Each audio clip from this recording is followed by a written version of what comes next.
Set now? Yep. Good evening. Welcome to the March 10th Budget Committee meeting. So I'd just like to make a couple comments. Roland wanted to make sure that I got the message out for everyone to get their amendment sheets in as early as possible. So I think those have been circulated. So we'll start with the police department. Welcome, Chief Hebe. Good afternoon. So I'm here today to request permission, respectfully, to accept a state highway safety grant entitled FY 2020 Distracted Driving High Visibility Enforcement in the amount of $29,700. This will be used for additional enforcement of distracted driving in the months of April and in August. This is something that we've traditionally had over the number, probably the last 9 years. Questions? Same question I asked you the last 9 years. This doesn't require that we spend any money outside of this. We're really reimbursing us for overtime that we expend. Correct. No match is required. So it doesn't play into our pensions. It doesn't play into any uniform allowances or other sums. We're fully reimbursed for this overtime. That's correct. Thank you. I have no other questions. Leslie or Deborah? Either one, any questions? So I think we'll... So I would move this item and move it as a routine item. Nobody has any objection. And I'll second. Okay. Those in favor? Aye. 400. Thank you very much. Thank you, Chief. Wash your hands. Of you?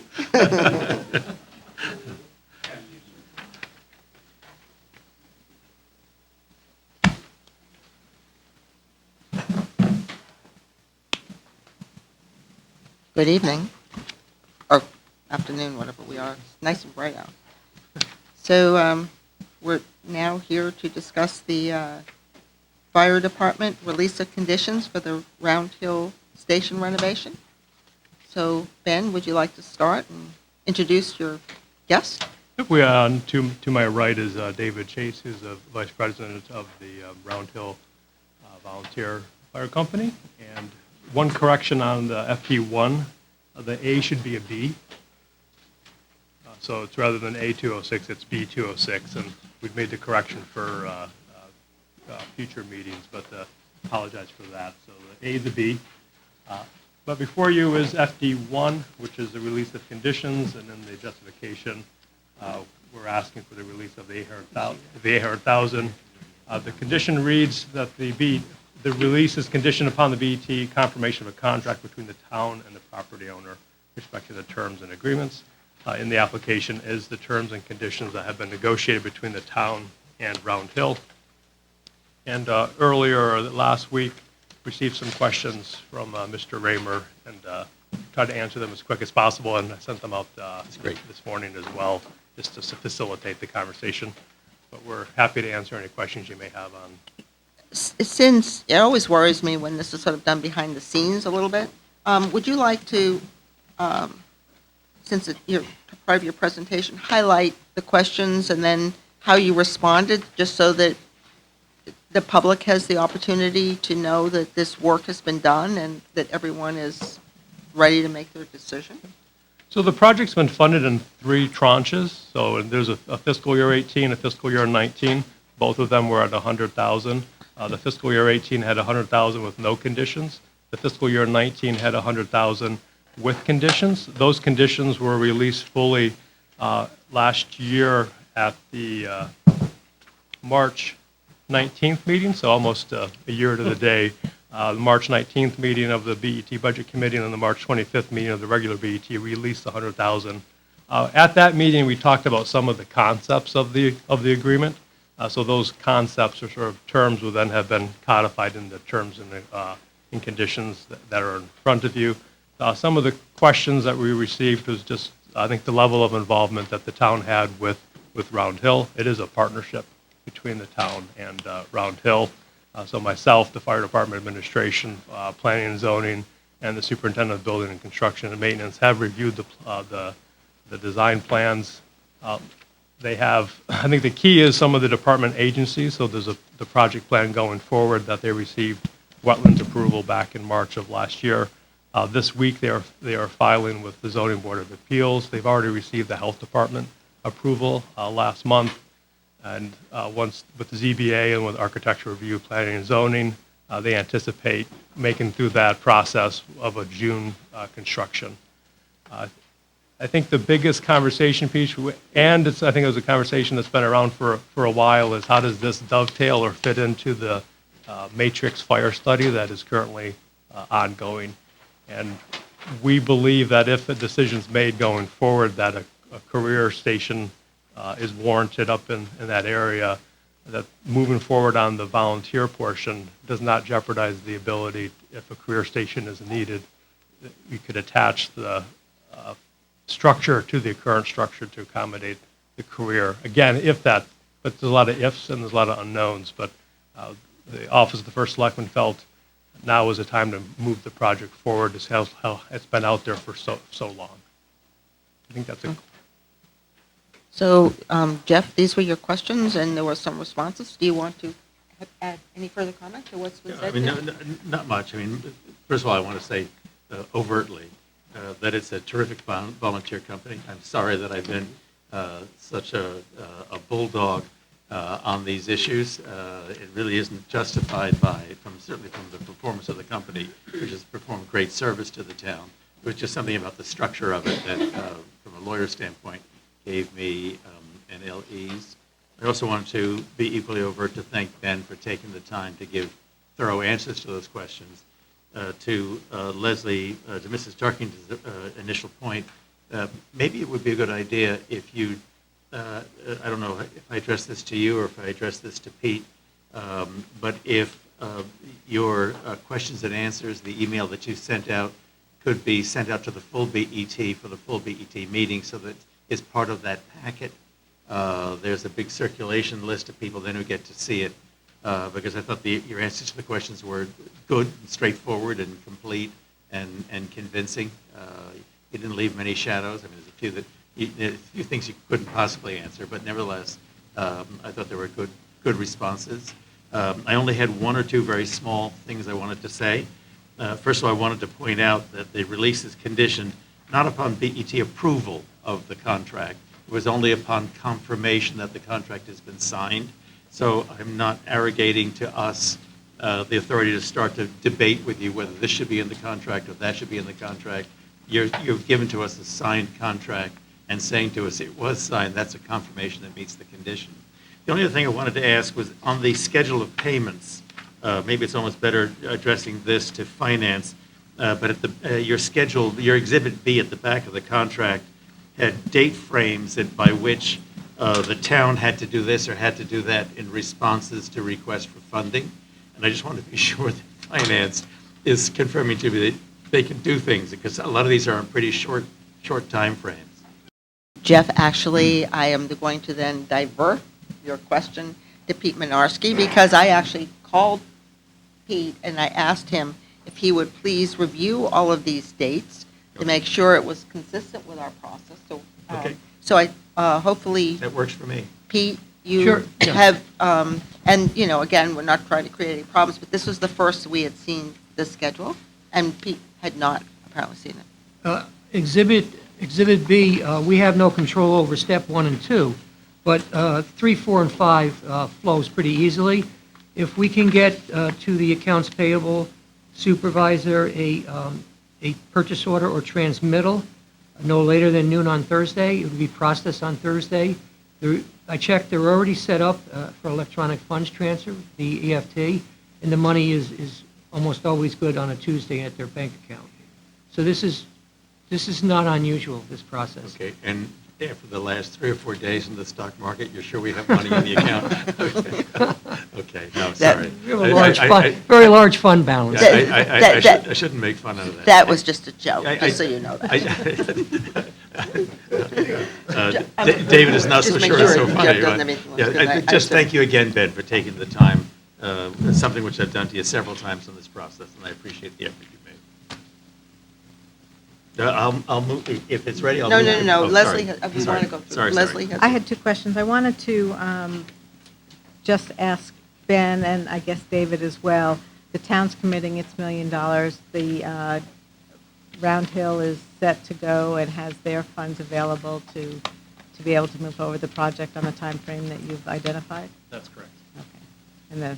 And Ben, you're comfortable with that, that we have an equal partner here in the Yes. project? I wanted to ask one question that's very specific, but in the management agreement on page 2, you identify kind of the low end of the range for the volunteer response to be 0.38 or less would then identify an operational issue. How is that number determined? Extensive conversations with fire administration as to what would be a minimum level of support that would say we are still providing service to the backcountry and support to the rest of the town, at the same point understanding that it would be a severe reduction if we ever reached that point. That's where it was, and we went back and forth on the appropriate percentages, but that's where we all felt comfortable at that 80% level. We're still providing ample service, ideally not ideal, but still providing a qualified service to the community. I think it is important to recognize, and we spent a lot of time on this section, is this is the only volunteer company in the town of Greenwich that has a performance standard. And I think that was the struggle of, we're going to hold them to a standard that no other volunteer company has a level of response ratio to. And so we had to take that into account when we came up with the Do we go percentage. the other way and put that standard on other companies? I won't open that can of worms, okay. But I did want to understand that. Thank you, those are my 2 questions. Okay, great. Deborah, do you have any? Yeah, so actually, most of my questions were already asked. I just generally on the process in terms of going forward, you'll have met the condition, but I would think that you would still want to report back to, maybe not the Budget Committee, but maybe the full BET, just to give us periodic updates or even an email, just knowing how progress is going. I mean, you have some, sort of thresholds here in terms of making sure things are done at a certain time. But it would just be nice to know that it's moving along as expected. And I don't know that you need to visit in person, but just periodically let us know how it's going. And sometimes it's more comfortable to come to the Budget Committee, too. So just, whatever you're comfortable I with. just- I think the suggestion is worthwhile. Everyone wants this to proceed on schedule, and no one is questioning. But if, at appropriate time, Ben, if you think that, it would be a good time just to provide an update on construction or whatever, I think that would be appreciated. Thank you. But there's no requirements as such. No, I think But, it's yeah. a fine idea. That's what I said, no requirement, but it would be nice. Happy to do so. So, Do you want me to make So Is there- if it's right, I would move the item. okay. And since it's just. Actually, may I have one comment here? Because Karen actually sent an email, just, as we were sitting here. I'm sorry? Yeah, I'm sorry, I didn't. It just said, should the law committee have read this to recommend to the budget committee that it's in legal order? And I guess Ben was I will turn this just to see if our law department had reviewed this and perhaps there was just, I'll repeat again that the condition that we imposed nearly a year ago was not our review and approval of the contract, but only a confirmation that the contract was in fact signed. right. So and- we're not being asked to approve the contract. We could have the law committee look at it, I suppose, but I don't know what we would do with their suggestion since it's already a signed contract and the condition was not for our approval of it. And I certainly heard when you made that comment before and read that, I just, Ben, was our law department involved in this contract? Attorney Wetmore drafted the language and negotiated his language. Thank you. I think I remember that from a previous. So should we, Jeff moved Drop it a third time now. the I would- release of conditions, which is I- like, wow, we've come a long way, Yeah, Jeff. yeah, I would move that we recommend to the full BET that they release the conditions. And Ben, I'd be grateful again if you'd send that, your question, your Q&A out to be part of the BET package. I think, Roland, you have the Q&A already? I'll work with Roland. We'll get Okay, it. We'll okay, take care great. of it. Is there a second? I'll second. I think they can be routine because it's just to release the conditions, but if somebody Right. feels differently. So, those in favor? Aye. Aye. Any against? 400. So thank you so much, David. Thank you all. Thank Good you. luck, and, Yeah, thank you. you know, we'll Sure. all be rooting for you and the Round Hill Volunteer Fire Company. It's taken a couple of years here, and we're very pleased. So now we have the BOE, Board of Education, and it's the release of conditions on the Cardinal Field.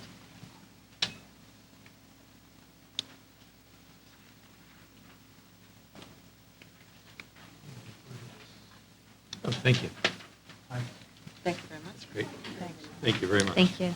Hey, how are you?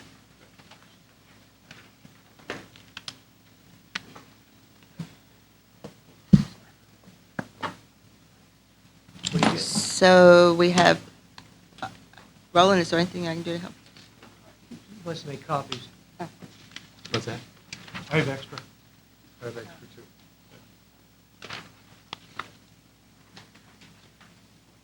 So Sean, we have Sean O'Keefe, the Chief Operating Officer of the Board of Education. And Sean, do you want to introduce your guest? Yes, to my left is Russ Davidson. He's the president of KGD. Or- So would you like to give a Sure. presentation or some information you'd like to share in advance? Yes, the reason why we're here is to seek the release of the first of the conditioned funds relative to the 3.9 that was appropriated in 1920. The amount that we're seeking, 1920 or 2020? 1920, full year 20. The 3.9 was appropriated in 1920. Oh, I see what you mean. Right. You were afraid we were in the prohibition here?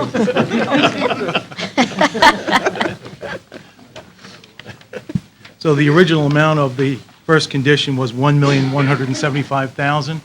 Back in July of 2019, $120,000 of that amount was released. So we are seeking the remainder of that first portion of the condition funds in the amount of $1,055,000. Russ is here to explain the timeline to meet the conditions of the release. And so he's got a timeline which was handed out to you, and we'll answer any questions after that. Okay, great. Super. So I think it would be fantastic if these bleachers could get replaced by the time the first home game is played. And it And would, next fall? this fall, Really? September 19th. And this is an ambitious schedule that may or may not be workable. But we met yesterday and talked through it with the town attorney and the head of planning and zoning, and it's not out of the question just yet. So I think what Just this, yet. I think what the school board's asking is for cooperation from all town agencies to give this a shot, because those bleachers have been failed for way too long. And I think that the community and the kids at Greenwich High School would greatly appreciate seeing new bleachers done.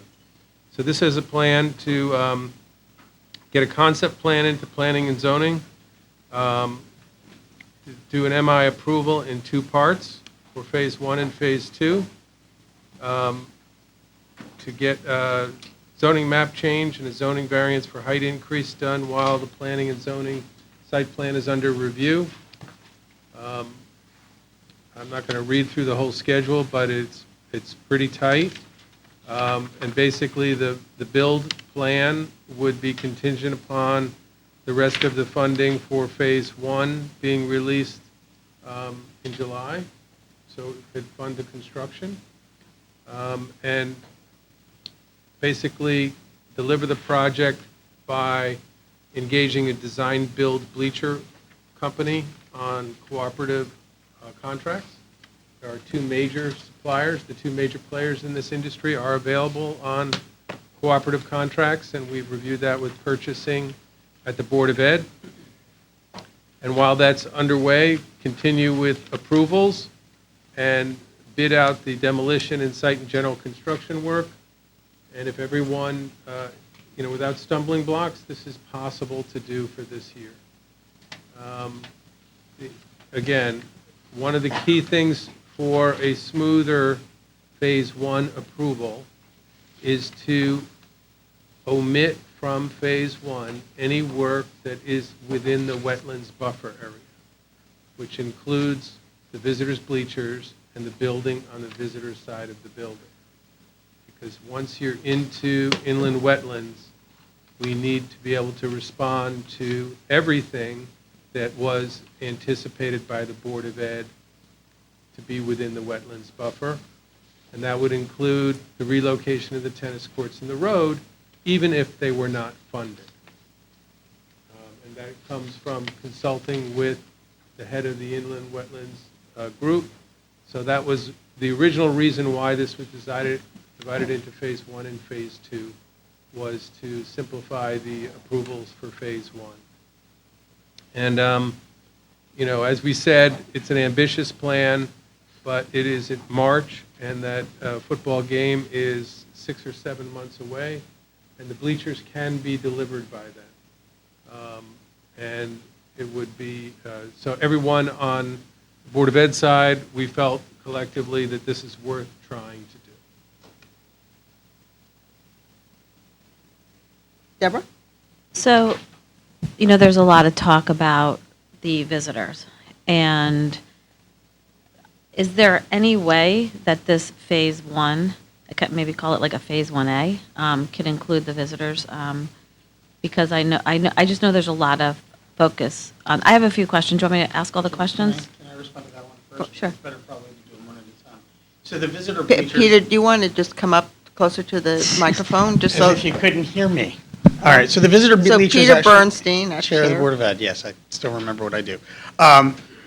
The visitor bleachers actually have several years of useful life left on them. I don't know, Russ, if you know the number off the top of your head, but it was 5 or more years of useful life left on them.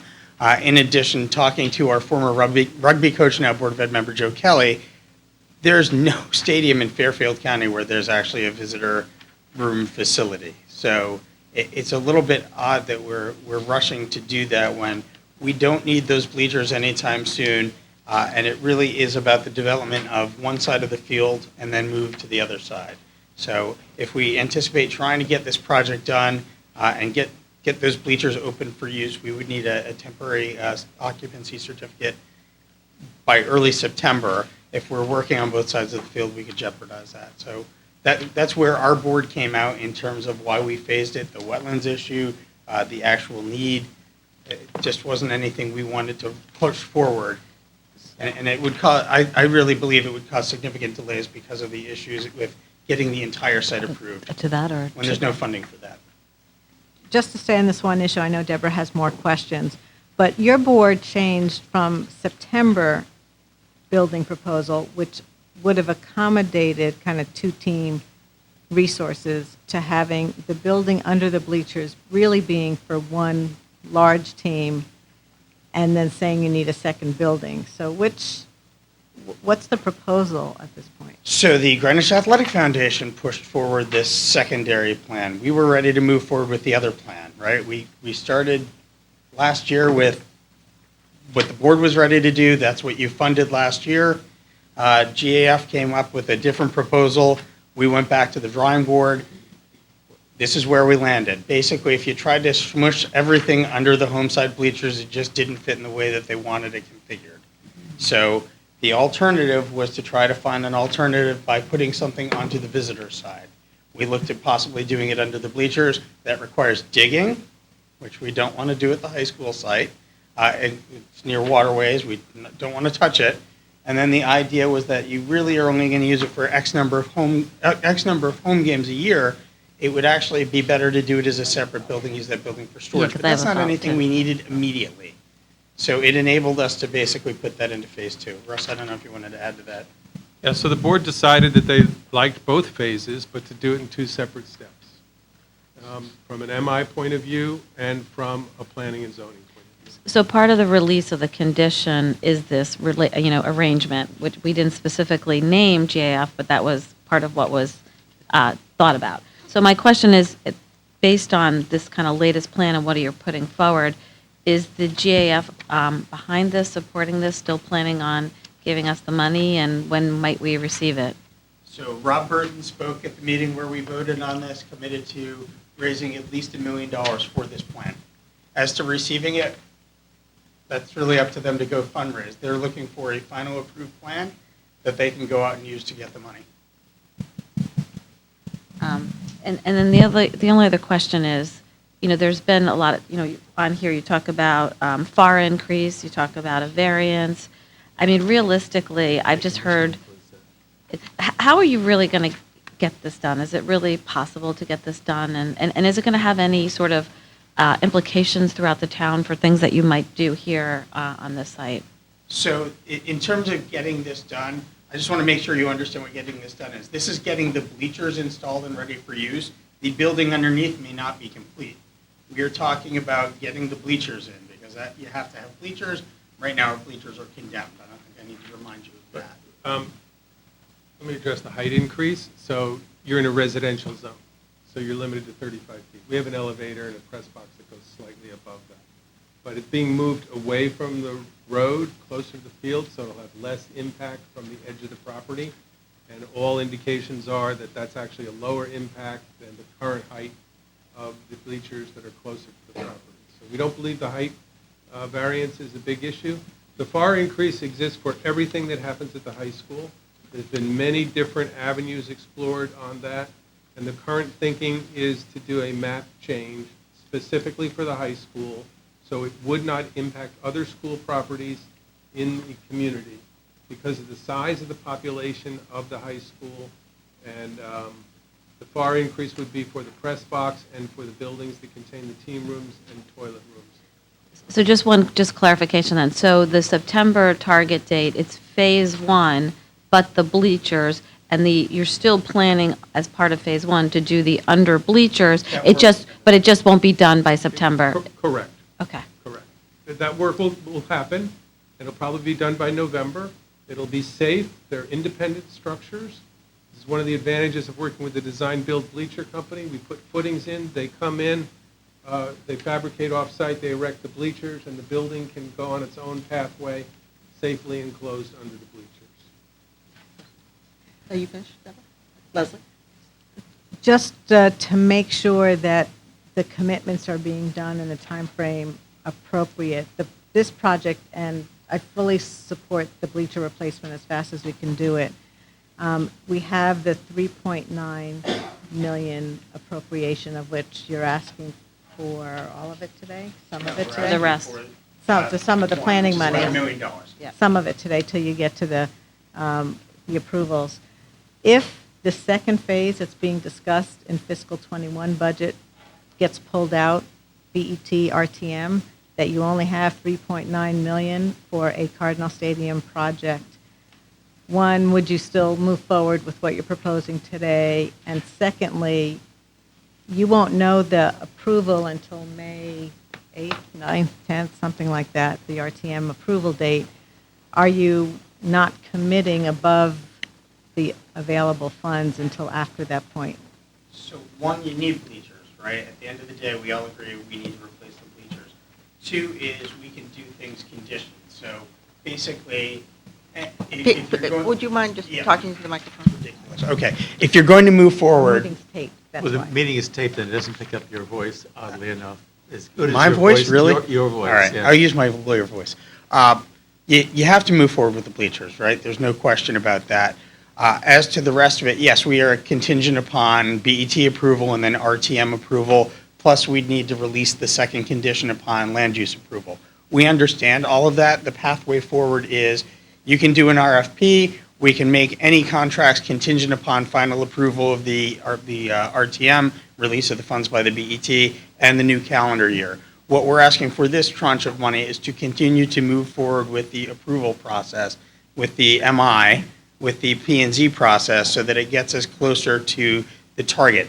Everything, all the stars have to align, right? This is, again, a very, very tight schedule. But if we want to get there, it behooves us to start that process. We're here today. We've already gotten on the selectmen's, Right, we're working it. Just want to make sure you're not going to, you We can't sign can't. contracts We- until we money's can't. I mean, released and money's we- approved. Basically, all the money that's appropriated at this point is the 3.9. We'd still need to come back to you to release the second condition upon land use approval. Even then, we're still pursuing the additional money in our budget for next year. So we're trying to move forward using the process.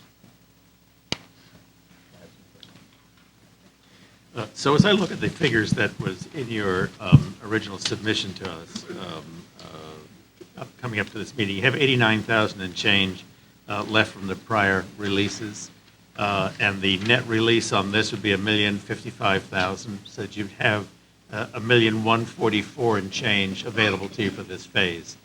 The phase now, I gather, even though we were talking before the Budget Committee hearings of a budget of 4.8, you're now saying that you don't want to do as part of the release for the new year, for fiscal year 21, you don't want to do the visitor side bleachers in the building over there, or am I missing something there? No, you're hearing that right. Our phasing was very, very specific.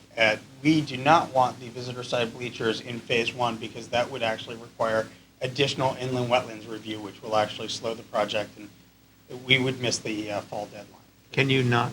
But I think you want it next year. We will ask for it next year's budget in phase two. That's where we would come forward. And you with. can't separate these into two separate projects, two separate building permits, two separate COs, that you could end up with a temporary CO on the home bleachers while the other may So still be... from talking to the planning and zoning team yesterday, and this has been continual, planning and zoning wants to see the entire site plan, but they're willing to take it in pieces. So if we decide next year that we need to do the visitor bleachers, and then year three, right now, all we're asking for is phase one. That's what our ask is. So by my... And that's the phase one as eliminated by the Board of Ed, So as not I- adding those bleachers. So We as don't I, wanna pull them so forward. I look at the spreadsheet that Russ has brought to us. By the time I get to June, I'm looking at a cumulative total, including dollars earlier spent, sorry about my voice here, of $1,003,000. Actually, $1,758,675, June of 2020. Do you see that? So I'm not quite so clear how I'm covering that, because the cumulative total of the dollars, I'm seeing $1,144,000 and change being released to you now, $331,000 previously spent, another $59,000, almost $60,000 previously encumbered. All that totals about $1.5 million, $1,535,000.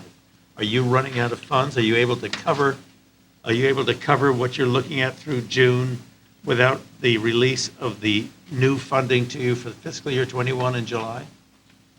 You get the full 3. I'm seeing about So the funding, 220,000. so the additional funding in July would then help us get through that point. I think you're asking if you're at 1.758, you Yeah. only have 1.1. No. I mean, by my math, you including money already encumbered, money already spent, you have about 1.5. But my math was showing it about $220,000 short.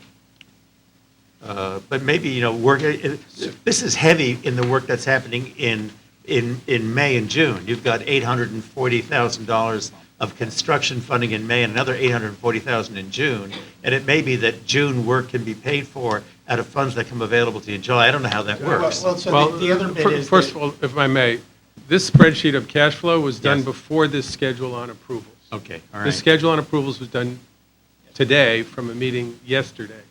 So all of these payments are probably pushed a month. Okay. So then let me roll back to a point that Mrs. Moriarty raised a moment ago, and that is, so you launch into this work on a tight time schedule, so you're going to attack it aggressively, but you don't actually know that any of the funding on the capital funding for the new year will be approved until the RTM acts in May. And if you experience a cut, if you experience a severe cut, are we left in some very awkward phase? Or are you basically just building is the critical work building the bleachers on the home side, which gets done under all circumstances? Well, we actually wouldn't be, because you still need planning and zoning approval.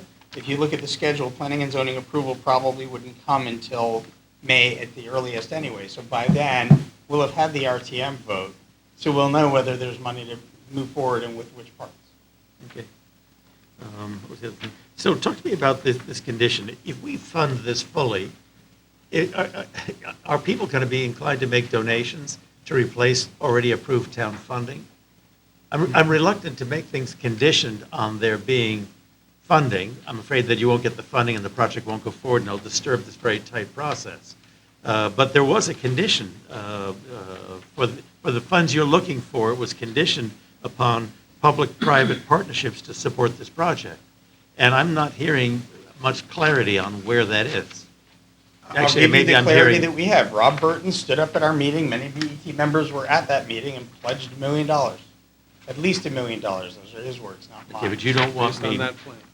Based on the plan. but I mean, it would be disastrous for us to be making releases of funds conditioned upon. I agree with you. I actually believe I said this at a much earlier meeting.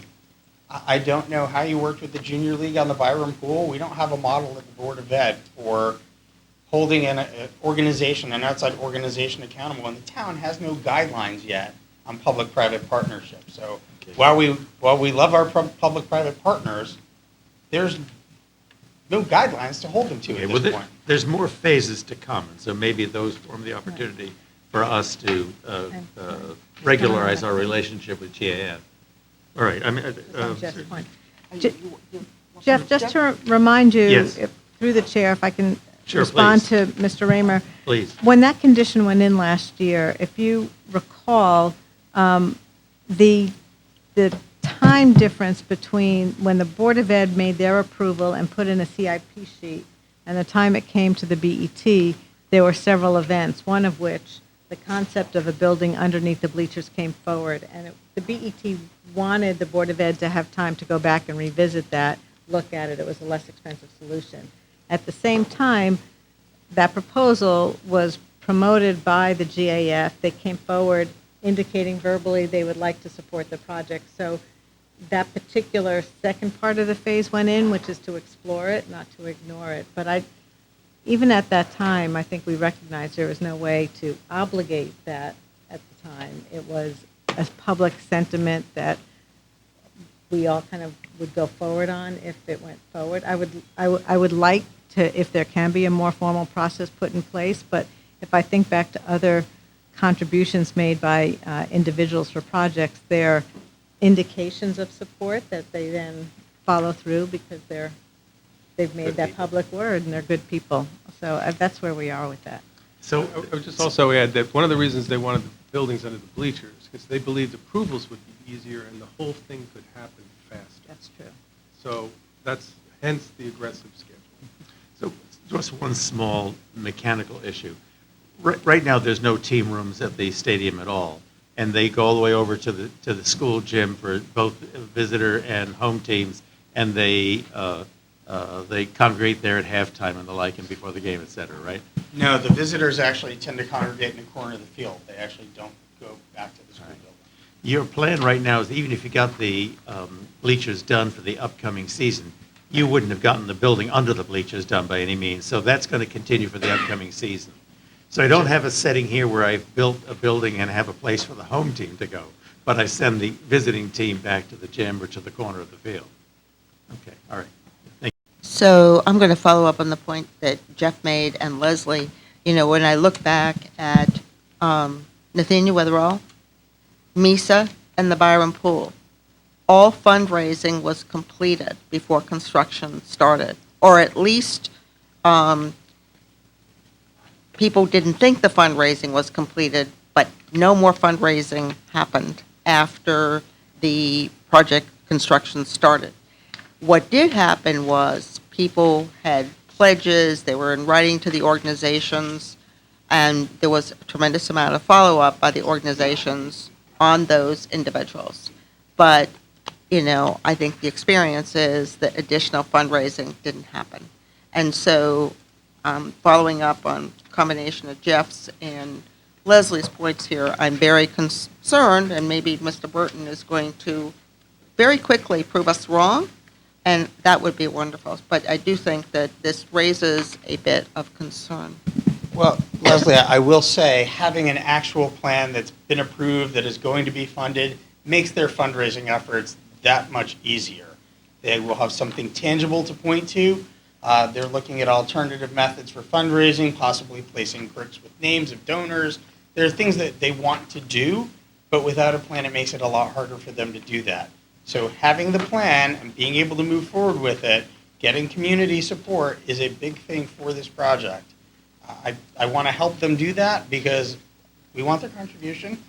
They've gladly funded other projects and used those projects to raise money when they had a tangible project. This is the tangible project. As we move forward, that's when they'll be able to raise the funds. I understand why they haven't. It's been a who's on first situation. This has been far too long in the making, so. And they're looking forward to the improvements in the subsequent phases. So while they're doing their fundraising, there's the opportunity for our dialogue in which we're looking for them to make firmer undertakings than we're seeing now, in return for which the town funds these subsequent phases. So when would you come back for the release related to the land use approval? When is that expected? So that would be after the planning and zoning actually votes. So on so there, I that's think what- it's their second meeting, which is probably June 2nd. Okay, so maybe a suggestion, I know the condition doesn't say that we need an explicit sort of documentation on the support, but if we could have something, maybe a little bit, a stronger indication of the support for the project, before, From who, though? I'm a little confused because if P&Z signs up, there will be paperwork for you. no, that's not what I'm saying. I'm saying that the GAF, if they had something a little, Again, I'm going to stress this because I know the first selectman is pushing public-private partnerships. I would almost beg you to please draft some guidelines Yes. on the use of public-private partnerships. I think it's time. I think it's necessary. I have no authority over the GAF. I will certainly send a message. You all should send a message. Anybody that knows them, send a message. we did actually at the budget hearings, and when we spoke to the first selectman, suggest that we have, given some of the talk on some of the public-private partnerships, that a policy would be helpful. So completely agree with that point. Just saying that given, so just some of I'll the questions. communicate to the GF, but again, I can't hold them to any promises they make publicly or otherwise. I understand that. So Leslie, I think, Mike, do you And they've have a- been great partners on several projects. I want to stress that. Mike? So, let me try a different perspective. I see everything with the urgency. Mike, do you want to come and use the microphone, maybe? Sorry. Land use, not my forte. So I see the urgency of getting the bleachers, and I like the conversations about the gift. But here's a question on process, and I think the land use approvals could be a complete change of plans. So we know that the Greenwich High School property has some MI issues. We know that there's an MI, it's challengeable. We know that there's some zoning issues with their floor area ratio, they're maxed out and they may need more. There's talk of a zoning change, which might be something P&Z can do. There's been dialogue on this. We've seen some of the emails, or at least some of us have seen the emails. But all that's challengeable. The MI is challengeable. The zoning change is challengeable. If that runs into a challenge and they don't get where they think they're going to get in May, and that pushes them to a later date, wouldn't that change the need to do the bleachers in a hurry and do the whole project as one? I really think that the land use approvals here are a little more I wish I'd known this a year ago, but I think are a little more complex than what meets the eyes. They're over FAR, so they either need a variance. If they can't get a variance, they need a zoning change. If they can't get a zoning change, I don't know where they are. If they get a zoning change, it's challengeable. The question is, let's just say they get the zoning change and it's challenged. Would we execute doing this work waiting for an appeal? I don't know the answers to this. I'm saying I see an urgency in one direction, but what's the alternate plan if that doesn't work Well, out? the only, Leslie, you can speak. I mean, actually, I hadn't had a chance to raise some of my points Oh, yet. sorry. Mike has raised, but you go ahead, please. you know, we talk about the project, but the project has different pieces to it. The bleachers, replacement of the bleachers is not really negotiable. I guess how you do it will be negotiated. If the proposal you've got on paper now doesn't get approved, you then figure out what can get approved, but they still need to go forward aggressively to replace those bleachers because we have ones that are not in great shape now. The rest of the project, we haven't heard whether there's benefits to doing the other features of it, the team room. The lights are a separate issue, I would imagine. The handicap parking, separate issue. So I'm not sure what synergies you're talking about or benefits there might be. I think they have to move forward aggressively on trying to get their proposal for the bleachers and the press box approved, then they've got the risk of having to regroup if that's not successful.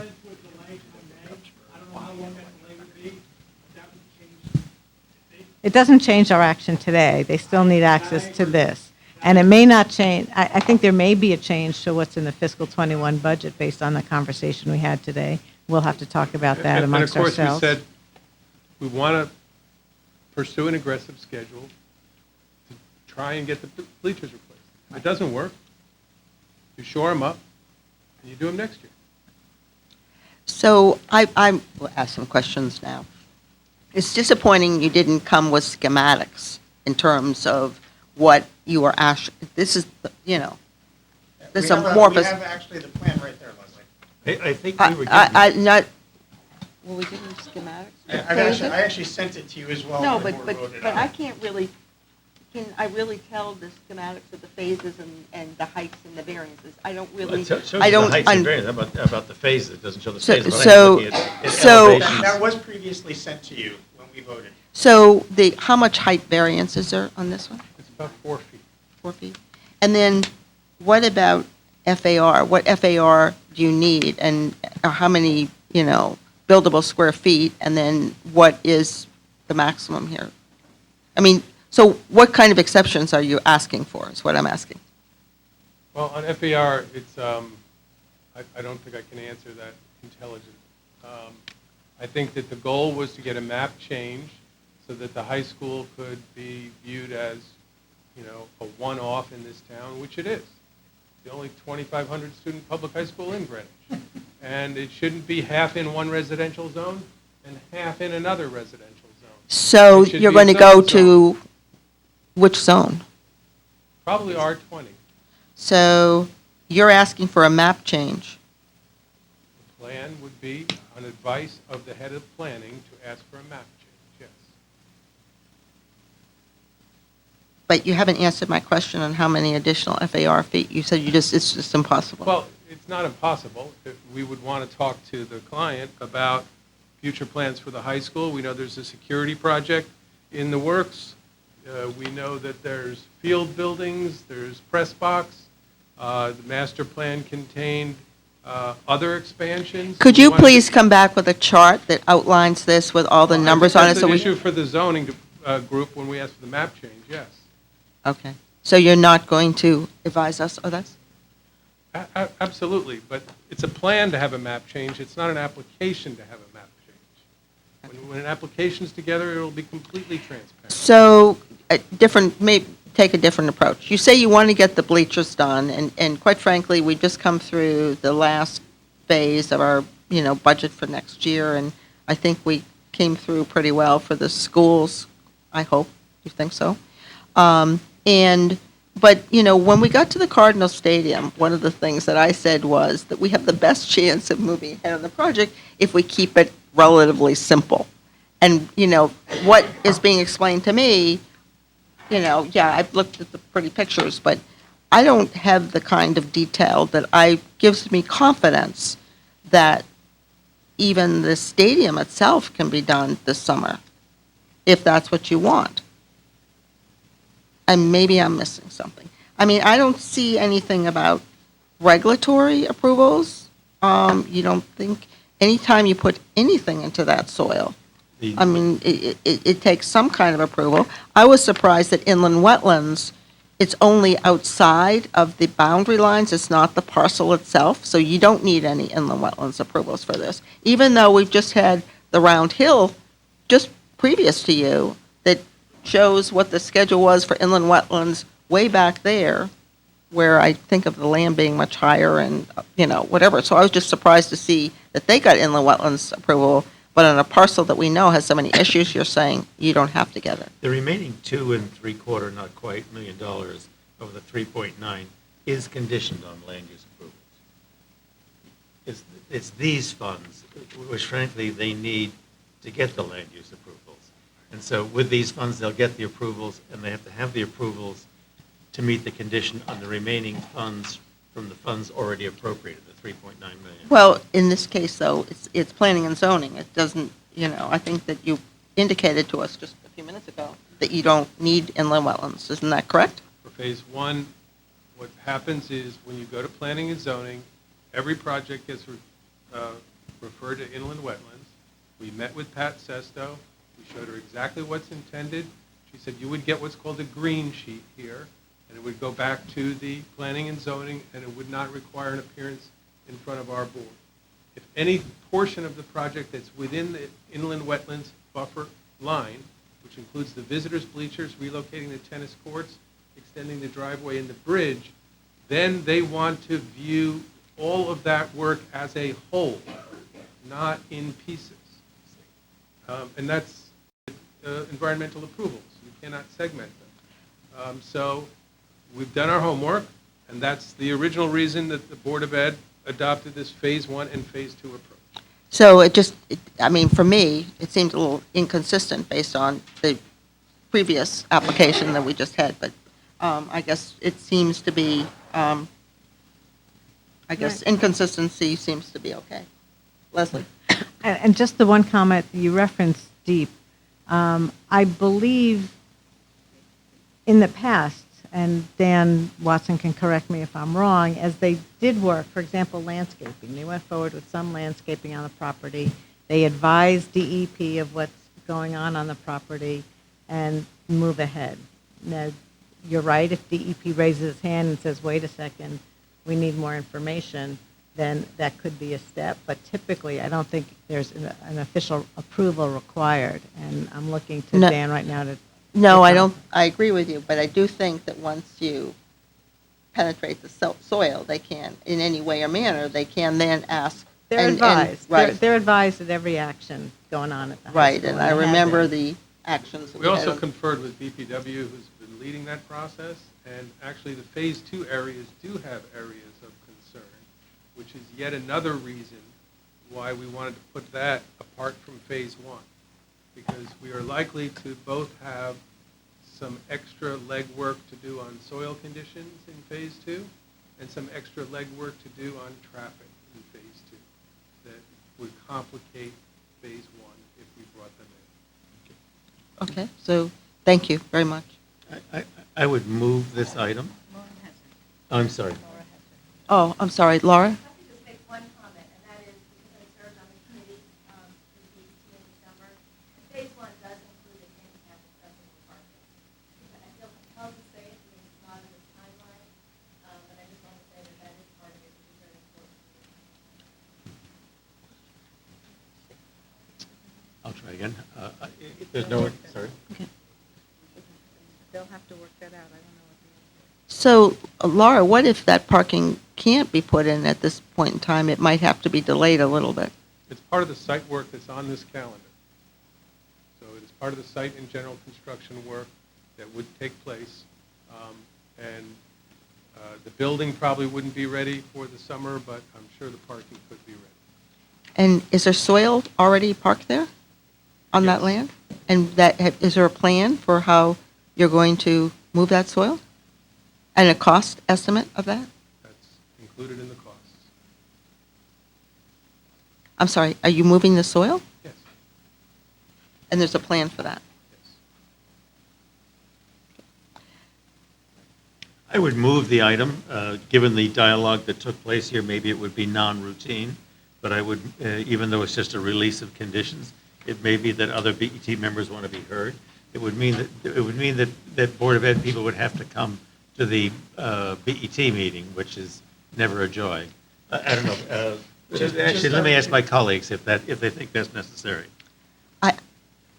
I will speak for myself. That's and good. I would suggest that non-routine is appropriate. I think it's all advisory to the chair, so it doesn't matter what members of this committee believe, or routine or non-routine, and I just would ask the chair to indicate whether he believes the Board of Ed staff needs to be in I attendance. just wanted to warn these nice people that their attendance They've might be been a through it. possibility. Well, and then 11 out of the 12 of us are here, too, so I would just make that note. But with that, I'll Is there a second the second? motion. Those in favor? Aye. Those opposed? 400. 400. Thank you to very much. recommend to the Yeah. Board of Estimate and Release of Taxation, the the release of condition. Ms. Tarkington, can I, the next item on our agenda is going to be economic conditions, and I did send a question that affects Board of Ed on that, so can I ask? Well, since the question, I think, had to do with special education, was that what it? Well, indirectly it did, yeah. Indirectly it did, and the staff is here, so I'd like to ask you a So question should of the we staff. just make sure we I can? don't know that we need wanna Ross add unless Russ to wants agenda- I just don't want them to leave the room. Okay, Feel allowed to go. so, If that's okay. Yeah. Thank you, Russ. thank you very much. So welcome, Tony, also. Thank you. Do you want to just, You can introduce, if you want Roland to go through the process. It's up to you how you want to do it. I just want it. well, since they're our guests and they're busy too, Okay. why don't we just have them proceed, and if you want to raise your question or two. I mean, do we need to add this as an agenda item to change this as a different topic? I think it's related to economic conditions. Okay. Well, I'll That's tell you how I what, viewed it. just to avoid an issue, just to No? avoid an You issue, I want- would move that No, we I add. think you not want to do Will I get a vote? Yeah, yes. Okay, all right, yes. That's a smart question. I would ask the same question as you. I, That's fine. I just didn't know if you supported my Yeah, she didn't want to end I up don't know with what the question with a is, but 2-2 it's vote. fine. Okay, so, I missed it, so. Leslie, would you like to proceed? Yes, so, And then, obviously, Not- you've been advised so in I advance. guess we're making a motion to add an agenda item regarding the Board of Ed operating Burn rate, the spend rate. status, this current status. So Is I'd there a second that second? motion. Those in favor? Aye. Aye. 4-0. Thank you. The reason this came up, and it's related to really what's on our agenda, is the next item on the agenda, as Ms. Tarkington said, is the run rate. We're taking a look at how much the town is bringing in revenues and spending through the year, so we can extrapolate to see where we might be by the end of the year. But it's also helpful at this point in time for us to realize the impact and what's going on for fiscal '21 budget, since we're in the middle of approving a budget. And the Board of Ed operating budget run rate is, you're exceeding, for the current fiscal year, your current expenses in 620 only. We don't have the subtotal by total Board of Ed, but that one line item, which has the out-of-district tuition in it, is running ahead of last year by $1.2 million. And I know in your monthly financial reports to the board members that you have, you indicate that you think you're going to exceed that budget line item by 1.2, maybe 1.4. And you've taken actions, I believe, to try to cover that expense. Every month you take a look to see whether you will be able to cover it. But my questions on fiscal '20 is, one, do you think you will be able to cover it, or do you think at this point, and I guess you could plead the fifth too, will you need an additional appropriation? And what's the impact of those actions that you're taking to try to cover that overrun? And I'd like to hear the end of the question first, rather than, actions that are being taken. So I arrived on the scene on December 16th. On December, I think it was 21st, I detected that there was a problem with outplaced tuition. So I was very vocal about it. I have been since I've gotten here, that we needed to take action to offset the known exposure to the outplaced tuition line. And we have done that. We've identified $425,000+ of savings opportunities that we were able to transfer and offset some of that exposure. Also, in February, we announced a limited freeze that is already in place, that we know is slowing down spending. And we are, I don't want to let the cat out of the bag, but we will probably take a further step soon to issue hard targets that will solidify the savings opportunities from each of the departments in the schools. Can you describe what limited freeze means? Limited freeze means at this point, we are not, any school or department that would like to spend some money, they have to come to me or Ann or Irene for an exception approval. And to the extent that this spending, not doing that spending will affect teaching and learning, we will allow that spend.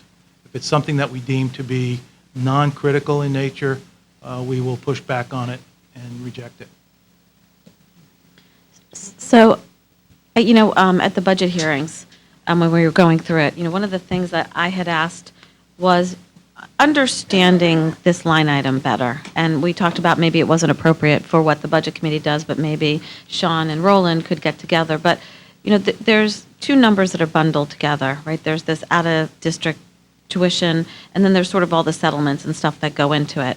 And it's hard to kind of see those numbers and the trend and understand it. And I think, it would be better and, for us to actually have a little bit more clarity around that to see what's driving it. And maybe, I don't know how possible it is, but kind of year-over-year growth on that.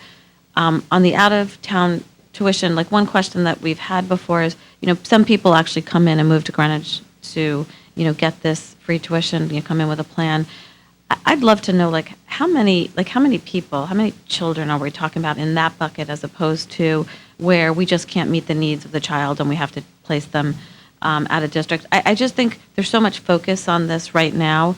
A little bit more information on the data, I think, would be especially helpful for us, as I'm sure there's going to be more conversations on this going forward. And I'm just going to add to this. We don't necessarily, this is not, this is sort of a casual, just today kind of question from Leslie. But we always can have another session on this when it can be addressed, in more detail and more maybe appropriately, or any information that, we need to have different kind of session for, or whatever. I hope you weren't necessarily expecting it, because remember, this was not a topic that we had as an agenda. No, I item know. I today. just more wanted to, I did bring it up, though, in the Budget Committee, and they Right. weren't in attendance, at which I didn't expect to be, but I just wanted you to know that did come up, and it's something that I'd like to talk about going forward. I just think it would be helpful, but I just thought, since we were talking about special ed, I might bring it up now. If I can, only because there are a couple more questions I had on it.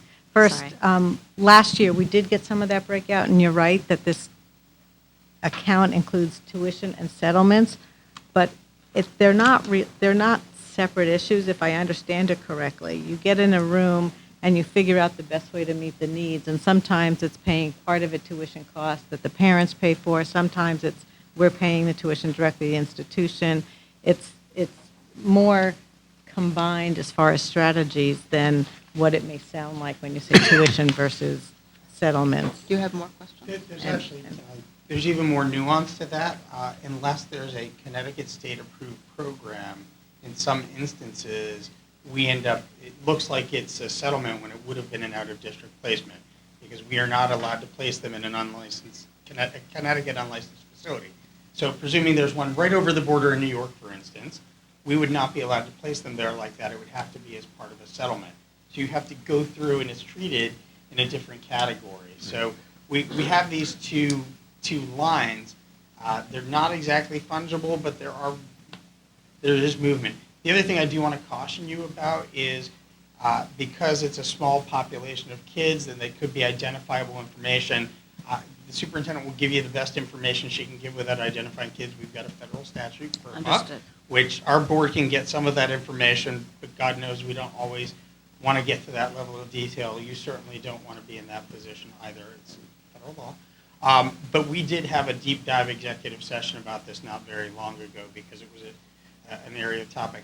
The other thing I do want to point out, and I shared this with the superintendent today, there's a draft bill right now in the State House that would basically cut the excess funding that school districts get, or at least that Greenwich would get for special education, but it's prompted an exchange among board chairs around the state as to how they handle this.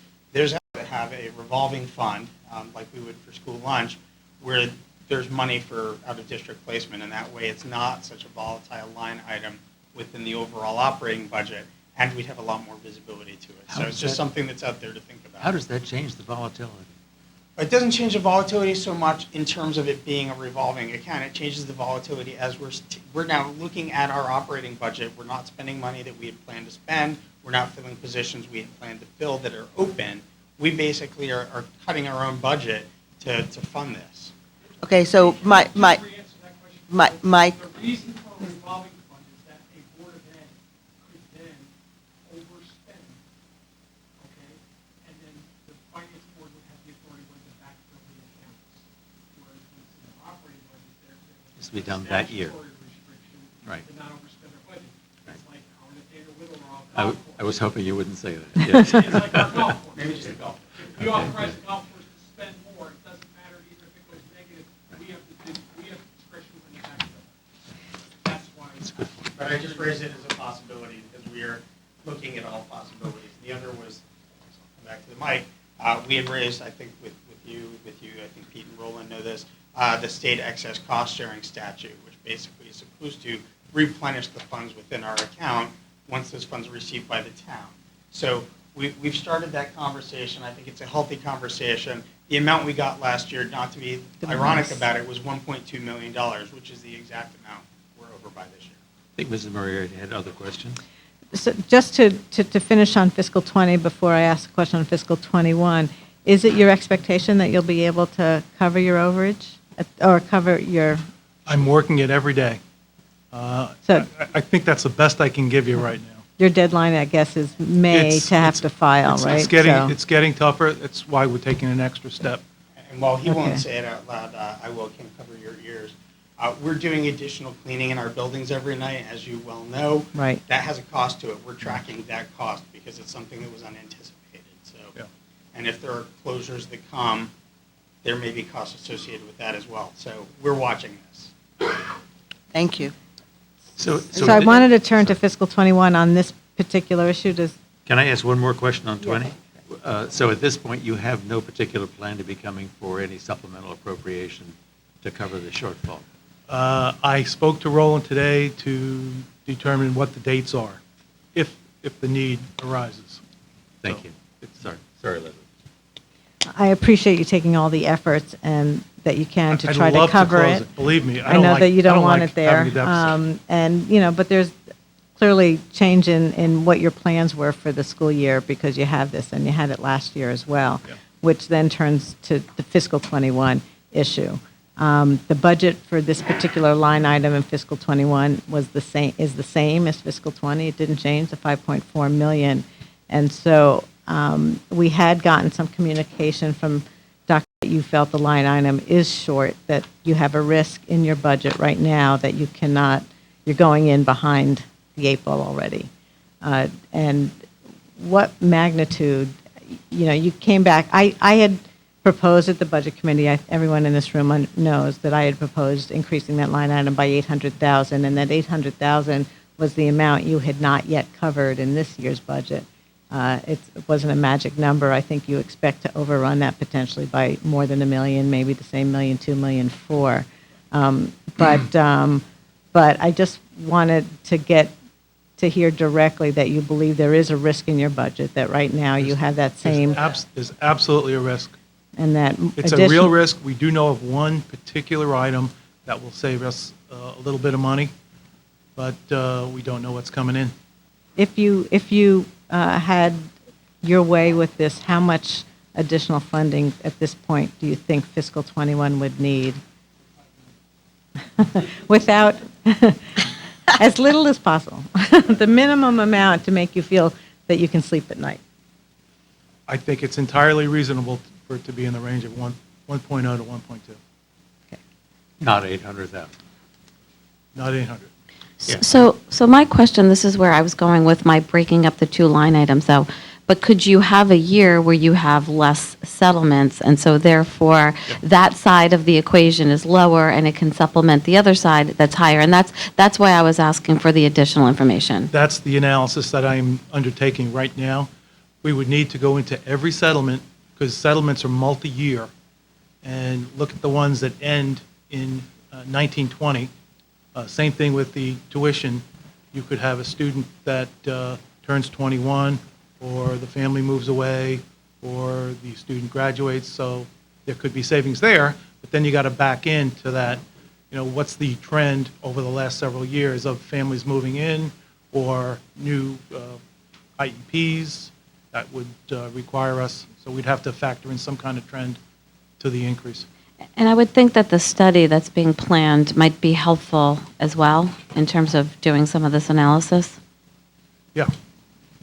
I mean, I think it's going to be helpful, but in all honesty, this is a number that changes every year according to who we enroll. So, we know students who are with us currently. We don't know who's going to move, and we can have one student move in that has a $300,000 to $400,000 cost. One. So, it really does depend on enrollment from year to year and how many settlements we have. We can have fewer settlements or fewer outplacements with a greater cost than we had this year, and it's just very individualized. And we've been running in the 30s, low 30s for both of those, whether it's a settlement or an outplacement. 30 is being the number of students, you're saying? Yes, in the low 30s. But I mean, it literally changes all Sure, throughout of the course it year. Yeah. Yeah, but knowing how many that are in your system and of an age frame that they'll be with you next year Yes. is certainly the core point from which you can do a count. Yeah, but And, and then you can start to look at what your experience normally is of move-outs and move-ins, and at least that gives you some indication. That's some, but what we learned, and not a secret, more students are identified for issues like anxiety and otherwise when they get to middle school and high school because the stakes have changed. And so even though those kids are with us now, we don't see them popping up on the radar for exceptional needs until they hit that age. But even that must run a data-driven experience. There's no constant anymore. We're 200 kids more than we were a couple years ago. So the numbers of students that are being served is greater. I will say we're committed. I know Mr. Keefe and I are very detail-oriented people, so we're very committed in looking at the trend over time and making sure we really understand to try to get a little bit more understanding of how that number has changed over time. And we're working on that right now and making sure we really understand which students are going to be graduating, which students are possibly, moving, just as much detail to that data as we can get. Yeah, I mean, the real anxiety isn't going to be at the high school or junior high, it's going to be on the BET and the BOE. Trying to figure out how we're going to cover the cost. Can You, I, Mike, I think Mike had another question. Leslie, and then you. First of all, on a totally different subject, but you brought it up. As a city government of Vermont, shoot a declaration on this virus. You'll probably get this through risk management or through the health department. Any expenses that you do above and beyond, record, because they're reimbursable. We started already. Yeah. As soon as Tony authorized additional overtime for deep cleaning, I immediately asked. Just keep us separate. The team Yeah. to provide us with a project code so that we could track it separately. It Got may it. even tie into some of the federal funding that comes to pass. You'll have to- Exactly. Correct. You never know, just like it's So- like a FEMA event. So we added this item to the agenda, so here's a couple steps to think about. Last year, fiscal 19, Budget Committee, we did a lot of transfers. We got through the year. This year, not as many transfers so far. You're approaching, when I look at what your numbers are according to this, you're up ahead in 400, you're ahead in 400,000 in cost, then you're below 200, so that in sped, you're call it 1.4. You don't have that much extra in your budget for the end of the year. You don't. I can assure you that with your normal burn rate, you won't make that. Even with the less snow and overtime, you're not going to make it. So that really brings up the interim question. Interim's a bad word. It's not 4 letters, but it's looked at as a bad word, and it shouldn't be. There's a process for them, and there's a reason for them. We're having better special ed dialogue. If you go back to the Board of Ed minutes back to 2014, we've been having the same conversations until this year. So you should put a feather in your cap for that one. There's no doubt. But the question is, and I know where Ms. Moriarty's going, if you're going to do an interim for this year because you need it, we understand that you have a different deadline with the RTM schedule change. Next year's budget projections, I get all of that. The question is, I see us working together very well, doing a look at how special ed's conducted, and I've seen the meetings and I've seen the budget committee dialogue with making enough money for that outside entity, and everybody's in agreement. That's fantastic. I would encourage you, focus on this year. If that means an interim, the next year's budget, we may add to it, we may not, but it'll certainly be a continuing dialogue from there. But I just think that's it'll be harder for the digesting of the other boards and commissions in town that look at this stuff to see interim and then budget change. I'd rather do it step by step. We have a similar issue with Nathaniel Whittle, so just food for thought. Leslie, I think, no, Leslie wasn't next. The only, I'm sorry? I'll come back to it. the only thing I wanted to clarify, because I think there's a few misconceptions, or maybe I have the misconception on the special education study, and that the scope of it is, we talk about it being broad, but it's really to understand how effective we are and where we're appropriate in, one, identifying the needs and identifying the students, then how well we are in meeting those needs. So the scope is so much bigger than this group of 30 students or whatever the number is. Many, not all of them, but many of them are in a category where we wouldn't be able to address those needs internally regardless. So while I think there's some overlap, I think the main focus of the study is probably, may not really address a lot of this population. And I just wanted to try and clarify, special ed, there are two separate issues here going on. Certainly we need to get our hands around this cost and understand what they are and how to meet those kids' needs. But there's a bigger question going on about special education that this one line item isn't really talking to. Is that fair? I totally agree with that. Jeff, you said, did you have any? I was just going to touch the point that Mike was touching on dates. I mean, again, if you're going to be seeking an interim appropriation, you've already looked at the RTM schedule, their dates, you've looked that they have a date by which things have to be placed on their agenda. There's a fair amount of lead time with that. That's the structure. Note that the RTM won't entertain other matters at its May meeting. That's its budget meeting. Roland advised me all So- that today. yeah. So if it doesn't happen in April, it's going to happen in June. Right. You have a focus on that. And then normally, these things are preceded by taking it through the BET, meaning the Budget Committee and the BET. I mean, I think Peter knows these things very well. We're backing the data from when the Okay. RTM would meet. All right, that was Mike's point, but I wanted to be sure, or say the second time, I want to be sure your focus was on. There's actually an April date where the BET and the RTM meet on the same day. The BET at 6:30, the RTM at 8 p.m. I don't know if that is feasible. No.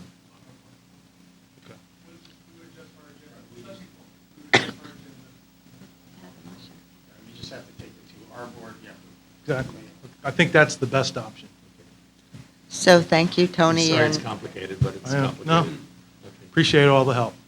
so thank you, Tony and Sean and Peter, for spending the Thank you. additional time Thank you. and responding to questions. So the Thank you. BET chair will let you know whether your release of the agenda item ED10, whether or not that's going to be routine or non-routine. Okay.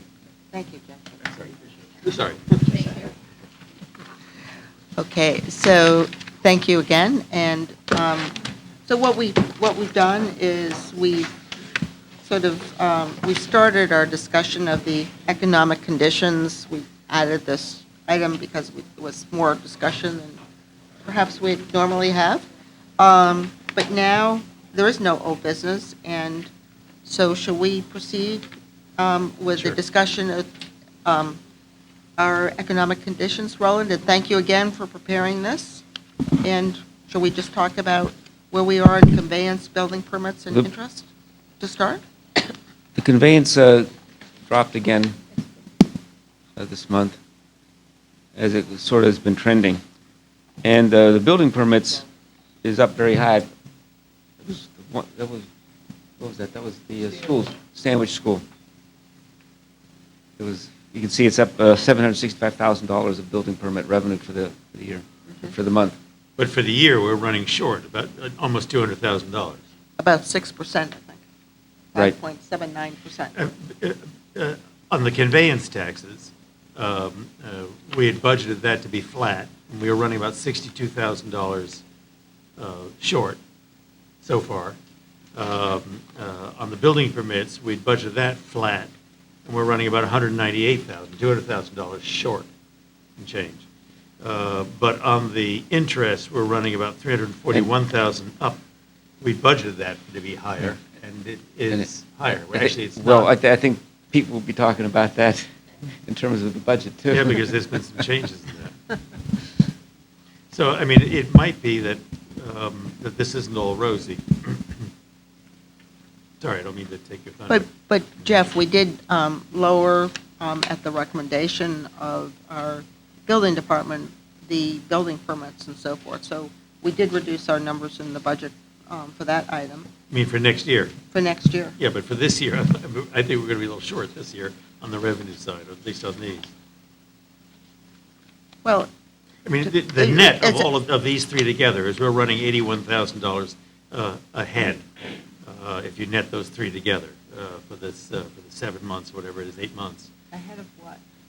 What are you comparing? Ahead of where we were last year at this point. Not ahead of the budget, but ahead of where we were last year, because of the interest. I think because of the interest. I think I think we've improved fairly substantially the differential of how far behind we were in conveyance and building permits, both of those items, from the last couple of months. So I guess we'll just wait and see. And there's a lot of unknowns now in terms of, the impact on the economy. I guess interest rates, Pete, of this coronavirus issue. And so, Maybe a lot smaller town. so we will, oh my goodness, that was a very sad comment, Jeff. I don't want to hear that. I didn't hear it. But, Jeff. but anyway, I guess we'll just wait and see what we have next month. And so, do you want to go through the departments, Roland? The big thing was the steps that we talked about, that's the same variance we talked about last month. Nothing else has changed. Okay. Could you, if you're going to produce this every month, I don't know if it helps other people to see, for example, within the health department, to see the 5, 6 categories, or whether it's better to just see one line for health, the way we approve a budget? It means, if you can combine, and I mean, that would be true for police and fire and even schools. I just kind of, on a high level, we're really looking at it by department, not by the individual subcategories. I think why don't we try it next month and see whether we like it?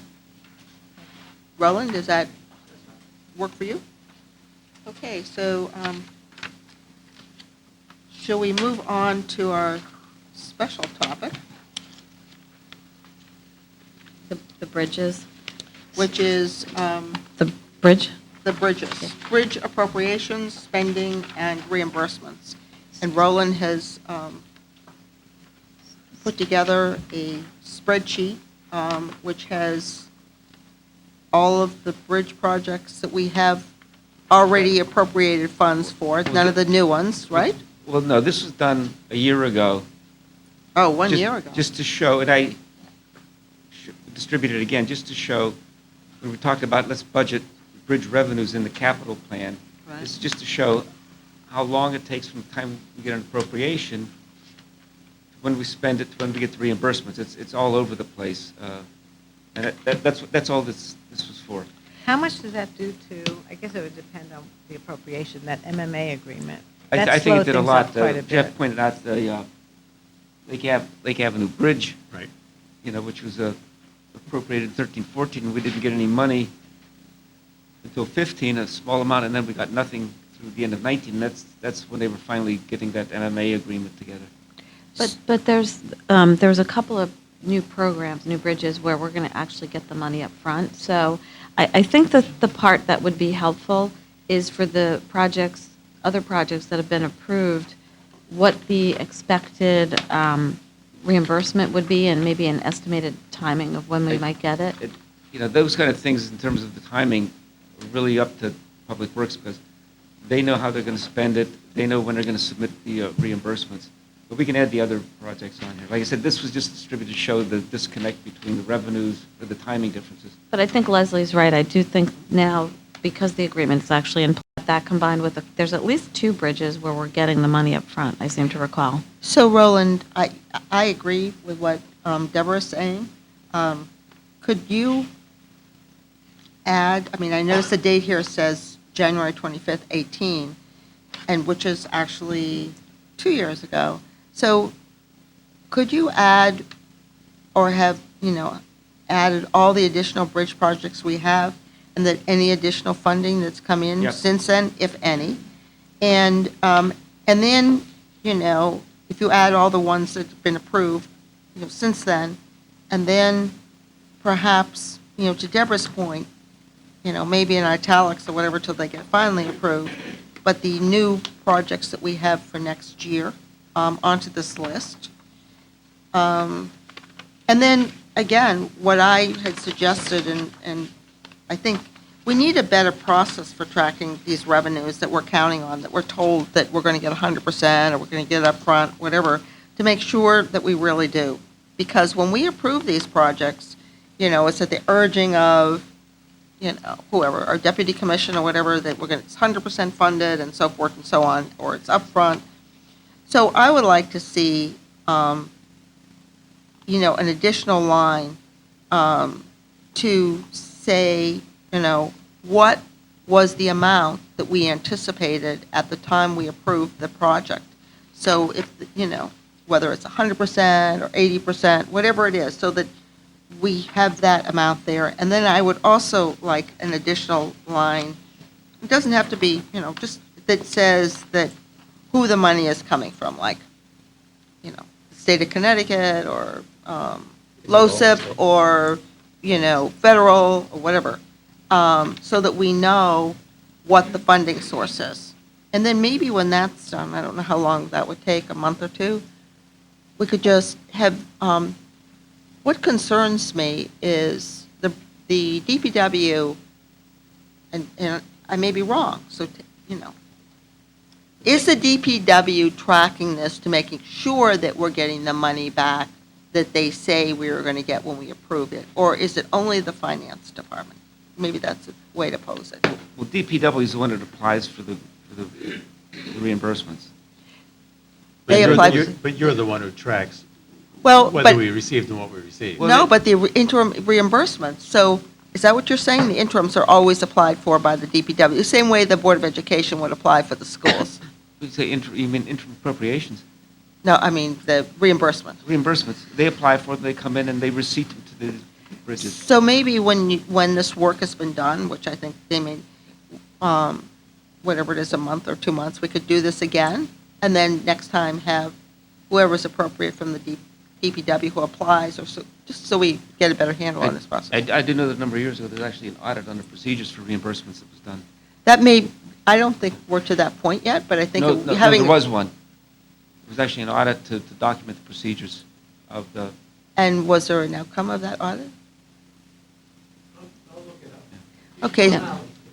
Okay, so I think that would, we don't have, together with a chart, and maybe we want the DPW at the same time, just have another update on the Bridges project. So what I'm trying to get my arms around is all of the bridge projects that have been approved, and when we expected a reimbursement, kind of what that was, and I guess the timing, expected timing. Where I think this is also important is when you looked at the debt model, the capital model, and you went out, if you looked at the amount we were getting, it seemed much lower than the amount of bridge projects we've approved where we're expecting reimbursement. So it just seemed like maybe that number was a little light, and even if it's out, that's fine. But I was just trying to connect those reimbursements coming into the capital model. So what's a little misleading on this chart is that the top part of the chart shows the appropriations. And so an item appears at 2008 when it was appropriated in 2008. We may not have spent it in 2008. If we had, if you were looking instead, I don't think it matters when it was appropriated. We don't really care about that. We only care, we care at what point did we spend $1 million, and then from that moment, we're expecting the reimbursements. like I said, this showed that we appropriated, but you need approvals just to spend it too. And it was just to show, well, this is an 08 project. We didn't spend it until 2 years later. That was our first dollar spent. It was because of the process in terms of getting approvals. You have to get approval. But the lag, which is poignant to us, is the lag between our expenditure of the funds and when we've been reimbursed. when there's funds up front, there's funds up front. When there's funds that's more or less contemporaneous, they're contemporaneous. But when we advance the funds, and then we wait 9 years to receive the reimbursement, the critical factor is those 9 years. And this schedule you're showing us shows us the years in which we appropriated. It shows us totals of what our spendings were without telling us the years in which we spent. And then the bottom section tells us the years in which we received reimbursement. To expand that middle section so we could see the years in which we did the expenditure, that would be showing us the lag between paying out the money and getting the funds back. So I think what So we're I think saying, this is going to have to look like the Manhattan phone book. It'll be about. That'll teach me to send out a Okay. document and say, look at this. I think that Miriam had a question, a actually. lot of money is being spent on bridges, and I think what we're saying is that we're interested in terms of the cash flows, both the outflow as well as the inflow, and that this is a project worthwhile, getting more information on. Miriam had a question. I know, Oh, I sorry. see. Miriam? My question, just as a relatively new to sort of this process, is there a tier sheet that's created every time there is a construction project by DPW where, whether it's an Excel, assuming it'd be an Excel spreadsheet, where there is the amount that was appropriated, who's the body that looks to reimburse, what percentage, and then the time frame as to when they're supposed to sort of go knocking on the door of those parties that are supposed to reimburse this, or is this something like that not exist? So I think I'm going to respond that we'll know more once we get the audit that Pete talked about. And also perhaps, as Roland has, whoever updates this, then I think that maybe we'll have more information. But Roland, do you have additional comments to Miriam? No, well, we don't want too many things on Excel spreadsheets.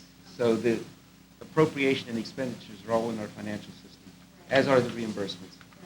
What I guess the piece that you're looking at is the procedures of Public Works to say, how often do I submit the application to the state for reimbursement? Exactly, I'm Yeah. thinking more not on your Yeah. plate, but something DPW is doing to trigger, the money that make yours. So that's why it might be worthwhile to have the DPW come the next time.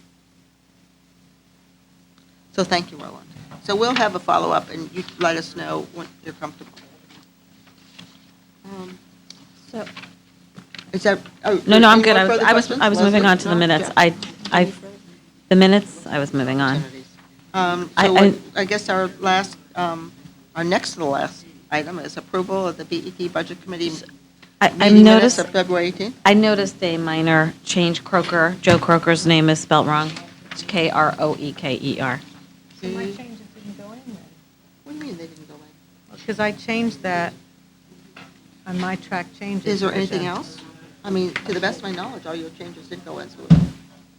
I didn't check. Yeah, I assumed- thought I had given that comment too. Yeah, so- I gave the No, comments. your comments, Oh, I had- weren't saved for My- some reason. My computer is dead, I don't have the. To the best of my knowledge, I'm not- it included all of your comments. So how about we make a motion? The motion. Subject, as sort of provided by you? Should we why don't we Other- just we'll hold these minutes for next? Yeah. I'm fine with that too. Other you wanna than- wait. Look, the most substantive change was the way the motion was written for. And is it not changed? It is changed there for the BOE item. I thought every change was taken, But I so. changed Croker too, because I caught that as well, so. Okay. That's me. I changed it back, maybe, I don't know. So why don't we just, if you don't mind, Mine- and then the rest of them you were have the net, opportunity so- to fix it tomorrow. Okay, And that's then fine. we can fix anything that you thought Yep. that didn't make it, if you think your substantive change. I didn't have anything substantive other than her misspelling, so. Okay. So if you want, I second the motion. okay.